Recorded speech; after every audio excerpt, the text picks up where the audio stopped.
think first of all, you know, our community, the people from this community have been fighting, resisting for over 300 years, and we have not been, our rights have not been recognized in many ways, shapes, and forms, but particularly our rights to the land. We've had numerous struggles from a railroad, a prison, to a golf course, and now with the Neocan mine.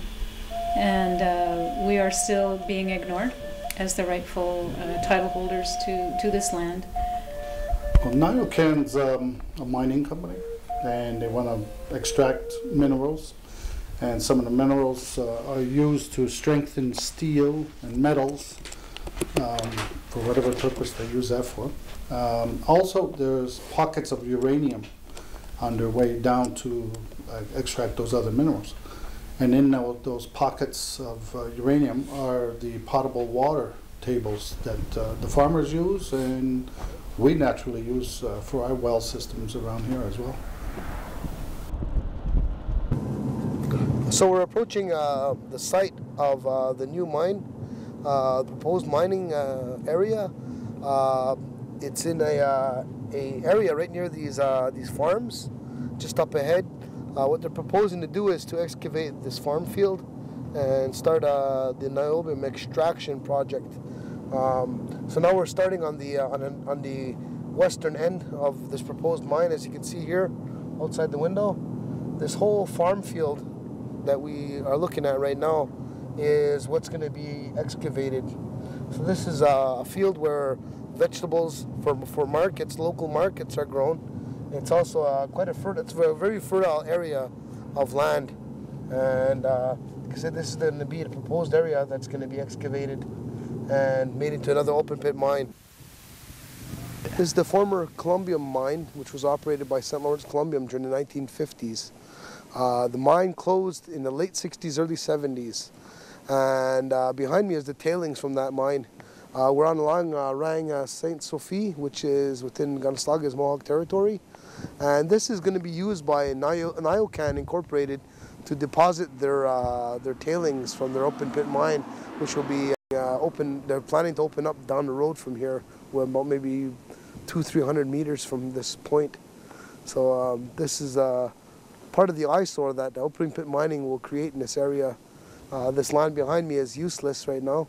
All it is a pit, open pit with water and stone. So it's useless to the farmers, it's useless to the Mohawks of Kanehsatake. And now they're threatening to open up a second mine in a similar fashion as this one. They use tactics like handing a bag of money in front of a group of people, either from Kanehsatake or the bank council. Usually they go to the bank council and say, look, we can promise you X, Y, and Z amounts of monies or jobs. They're always saying jobs, especially related to the Neocan mine. They're saying jobs, but we've got a long history of lies about jobs, and we know the jobs that they're going to give us in a mine like that is going to be menial jobs, cleaning toilets and maybe pick and shovel or something like that. It's nothing that's really, and it's only for 15 years, and what do you do beyond that? There's all kinds of uses for it. It's also used, I think, in you know, the creation of the space station. Niobium is an essential part of reinforcing iron, and it's basically going to go give those who are already rich more money. It's going to deprive the quality of life of not just the Mohawk people, but the farmers in this area. It's going to be detrimental to the quality of life, also to future generations. The impact is so devastating, but the government only sees dollar signs. They are thinking about energy security, but not thinking about, they don't have a vision for the future.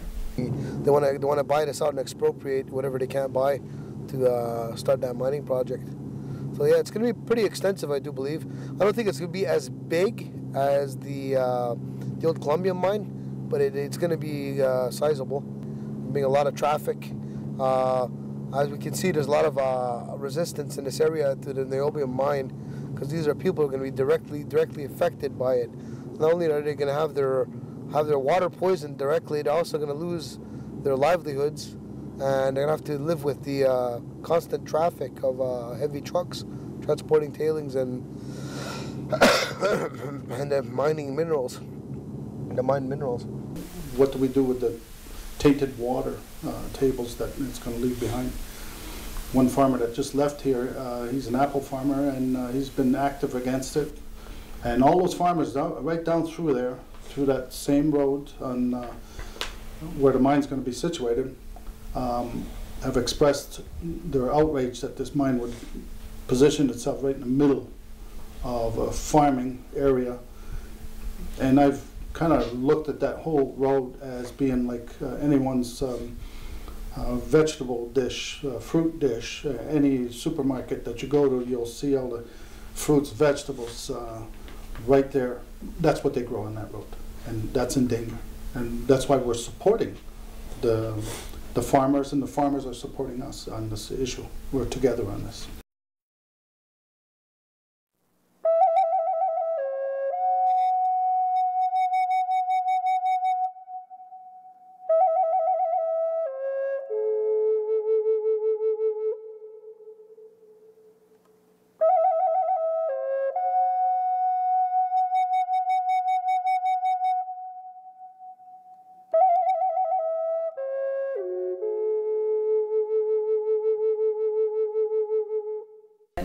They're very experienced in dealing with Native communities, so they're pretty sure that they're going to be successful in their bid to get a permit on this mine. And they've offered to make us, you know, a water filtration plant, but no, they're going to be using 8 million gallons of water a day in the mining for niobium. They're going to drain our aquifers. Well, they know what our issue is over here with the mine issue. They're kept in touch with our number one, our cooperation with the farmers, and it's not just farmers that we're working with. There's Citoyen Doka, there's Citoyen Saint Benoit, Saint Placide, Saint Eustache, Drummondtang. Surrounding areas are affected by this mine as well. So it's not just the farmers that we've linked up with. I mean, they're quite happy that we're at least part of it. And if we look at a gender issue, these are decisions predominantly made by men, and there should be an inclusion of how this affects families, how does this affect children, how does this affect the environment and the wildlife that depend on it. So it's a very short-sighted and narrow-visioned kind of activity that is going on not just here, but all around the world. But also, there you got Canadian mining companies. They've got a very bad history in other lands in South America that we hear about, which should be more attention should be done on these Canadian mining companies, where they've gone in and destroyed the land and just walked away with the profits in pocket, and then that was it, never looked back. Here, they're trying to guarantee that they're going to clean it up with $100,000 pocket money that they're going to leave behind that supposedly clean up. I don't believe that.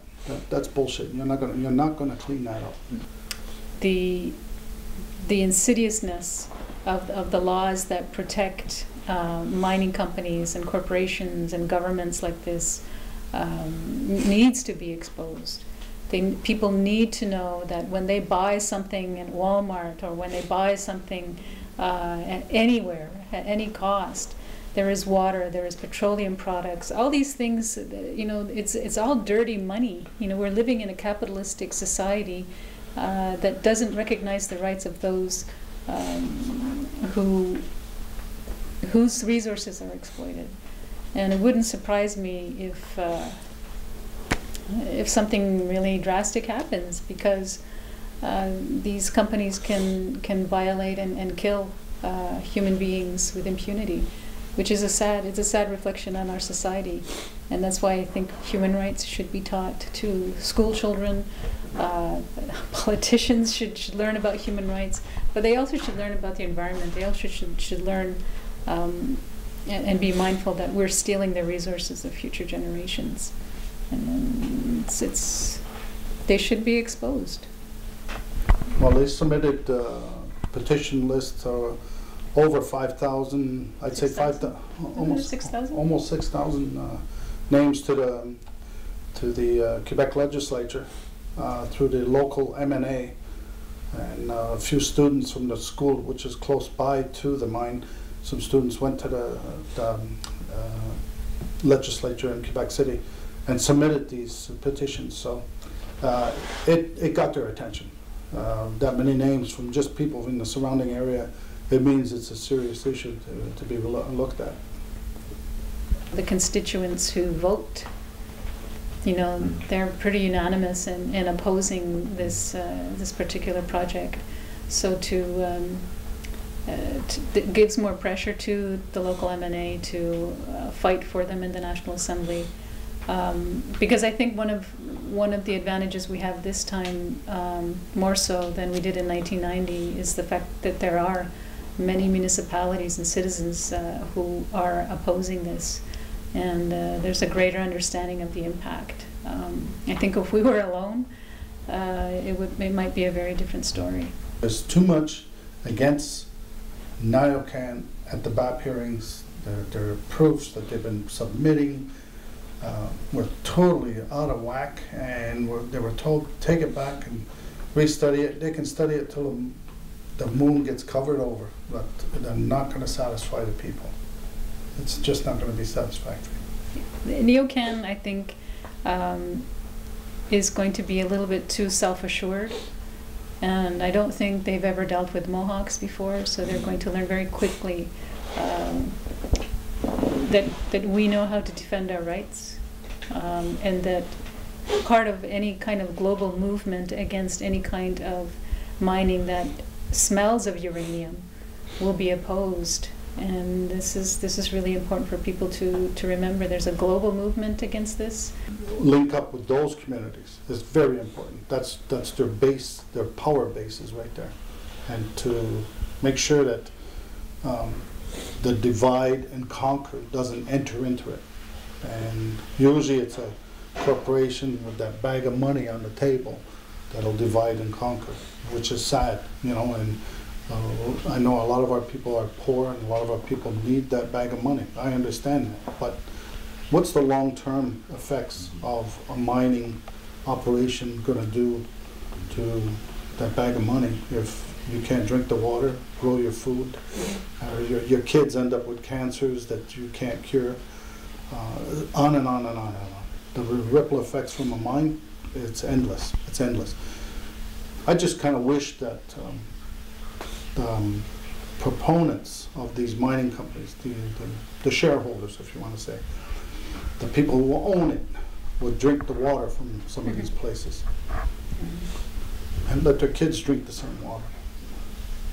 And then they'll know how our people have been feeling. It's a reflection of that kind of society where greed and money take precedence over human lives and the environment. So it's time for people to wake up. This world needs a revolution of some sort. You have had environmentalists like David Suzuki saying it for decades. And people, these politicians scoff at it. And these rednecks scoff at it. And it's going to take the average person who's sitting at home watching TV, who is the consumer, who is the taxpayer, or who is the voter, to get up and make their voices heard. Because we can keep on saying it, but until everybody mobilizes, nothing's going to happen.